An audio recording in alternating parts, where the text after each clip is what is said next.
স্বার্থপর এই দুনিয়ায় কেউ মনে রাখবে না, কেউ না। শুধু শুধু দোস্ত আমার, বন্ধু আমার, বাপ আমার, আপনাদেরকেও বলি, হারাম দিয়ে সন্তান মানুষ করেন না, সুদের টাকা দিয়া সংসার সাজাইয়েন না, সেই সংসার সাজবে না, আপনারাও মনে রাখবেন।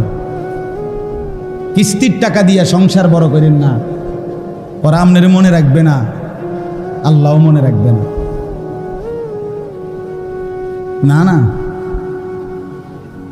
সিটারির টাকা, সুদের টাকা, কিস্তির টাকা দিয়া ফোলা বিদেশ পাঠাইয়েন না, তে আপনার 2 পয়সার উপকারে আসবেন। আরে আখেরাত তো পরের খবর, দুনিয়া তো আপনার খবর লইত না, বৃদ্ধাশ্রমে পাঠাই দিবে। বাংলাদেশে খুব বেশি বৃদ্ধাশ্রম বাড়তেছে, আমি দেখতেছি।